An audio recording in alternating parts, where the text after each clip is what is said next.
വിശുദ്ധ മത്തായി എഴുതിയ സുവിശേഷം അധ്യായം 10 വാക്യങ്ങൾ 5 മുതൽ 15 വരെ അപ്പസ്തോലന്മാരെ അയക്കുന്നു. ഈ 12 പേരെയും യേശു ഇപ്രകാരം ചുമതലപ്പെടുത്തി അയച്ചു: നിങ്ങൾ വിജാതിയരുടെ അടുത്തേക്ക് പോകരുത്, സമരിയാക്കാരുടെ പട്ടണത്തിൽ പ്രവേശിക്കുകയും അരുത്. പ്രത്യുത ഇസ്രായേൽ വംശത്തിലെ നഷ്ടപ്പെട്ടു പോയ ആടുകളുടെ അടുത്തേക്ക് പോകുമ്പോൾ സ്വർഗരാജ്യം സമീപിച്ചിരിക്കുന്നു എന്ന് പ്രസംഗിക്കുവൻ. രോഗികളെ സുഖപ്പെടുത്തുകയും മരിച്ചവരെ ഉയർപ്പിക്കുകയും കുഷ്ഠരോഗികളെ ശുദ്ധരാക്കുകയും പിശാചുക്കളെ ബഹിഷ്കരിക്കുകയും ചെയ്യുവൻ. ദാനമായി നിങ്ങൾക്ക് കിട്ടി, ദാനമായി തന്നെ കൊടുക്കുവൻ.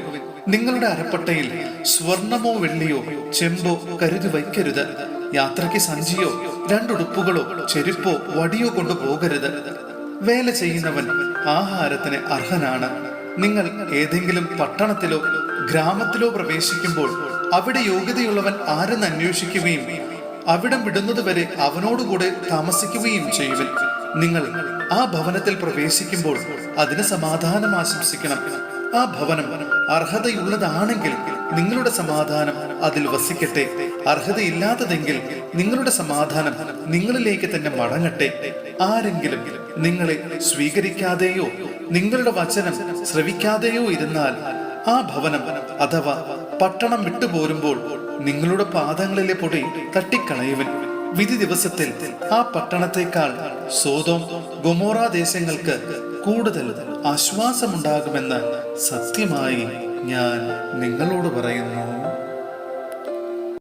സഹോദരരെ, വിശുദ്ധ പൗലോസ്ലീഹ ഫിലിപ്പിയായിലെ സഭയ്ക്ക് എഴുതിയ ലേഖനം അധ്യായം 1 വാക്യങ്ങൾ 8 മുതൽ 20 വരെ.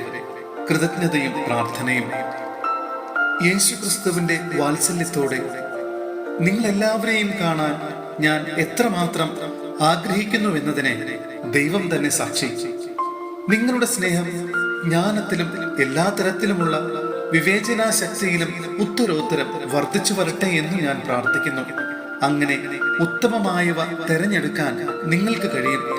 ദൈവത്തിന്റെ മഹത്വത്തിനും സ്തുതിക്കും വേണ്ടി യേശുക്രിസ്തുവിലൂടെ ലഭിക്കുന്ന നീതിയുടെ ഫലങ്ങൾ കൊണ്ട് നിറഞ്ഞ് നിങ്ങൾ ക്രിസ്തുവിന്റെ ദിനത്തിലേക്ക് നിഷ്കളങ്കരും നിർദോഷരുമായി ഭവിക്കട്ടെ.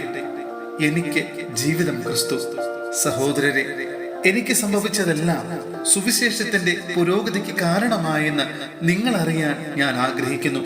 കാരണം ഞാൻ ക്രിസ്തുവിന് വേണ്ടിയാണ് ബന്ധനസ്ഥനായതെന്ന് പ്രത്തോറിയം മുഴുവനിലും ശേഷം എല്ലാവർക്കും സുവിദിതമാണ്. മിക്ക സഹോദരർക്കും എന്റെ ബന്ധന നിമിത്തം കർത്താവിൽ ആത്മധൈര്യം ലഭിച്ചതുകൊണ്ട് ഭയം കൂടാതെ ദൈവവചനം പ്രസംഗിക്കാൻ അവർ കൂടുതൽ സന്നദ്ധരായിരിക്കുന്നു. ചിലർ അസൂയയും മത്സര്യവും നിമിത്തം ക്രിസ്തുവിനെ പ്രസംഗിക്കുന്നു. മറ്റു ചിലർ സന്മനസ്സോടെ തന്നെ പ്രസംഗിക്കുന്നു. ഇവർ സ്നേഹത്തിന്റെ പേരിലാണ് അങ്ങനെ ചെയ്യുന്നത്. കാരണം സുവിശേഷത്തിന്റെ സംരക്ഷണത്തിന് ഞാൻ നിയുക്തനാണെന്ന് അവർക്കറിയാം. ആദ്യത്തെ കൂട്ടർ കക്ഷി മാത്സര്യം മൂലം എന്റെ ബന്ധനത്തിൽ എനിക്ക് ദുഃഖം വർദ്ധിപ്പിക്കാമെന്ന് വിചാരിച്ചുകൊണ്ട് ആത്മാർത്ഥത കൂടാതെ ക്രിസ്തുവിനെ പ്രസംഗിക്കുന്നു. എന്നാൽ എന്ത് ആത്മാർത്ഥതയോടെ ആണെങ്കിലും കാപ്പട്യത്തോടെ ആണെങ്കിലും എല്ലാവിധത്തിലും ക്രിസ്തുവാണല്ലോ പ്രസംഗിക്കപ്പെടുന്നത്. ഇതിൽ ഞാൻ സന്തോഷിക്കുന്നു, ഇനി സന്തോഷിക്കുകയും ചെയ്യും. നിങ്ങളുടെ പ്രാർത്ഥനയാലും യേശുക്രിസ്തുവിന്റെ ആത്മാവിന്റെ ദാനത്താലും ഇത് എനിക്ക് മോചനത്തിനായി പരിണമിക്കുമെന്ന് ഞാൻ അറിയുന്നു. ആകയാൽ എനിക്ക് ഒന്നിലും ലജ്ജിക്കേണ്ടി വരികയില്ലെന്നും മറിച്ച് പൂർണ്ണ ധൈര്യത്തോടെ എപ്പോഴും എന്ന പോലെ ഇപ്പോഴും ക്രിസ്തു എന്റെ ശരീരത്തിൽ ജീവിതം വഴിയോ മരണം വഴിയോ മഹത്വപ്പെടണമെന്നും എനിക്ക് തീവ്രമായ ആഗ്രഹവും പ്രതീക്ഷയുമുണ്ട്.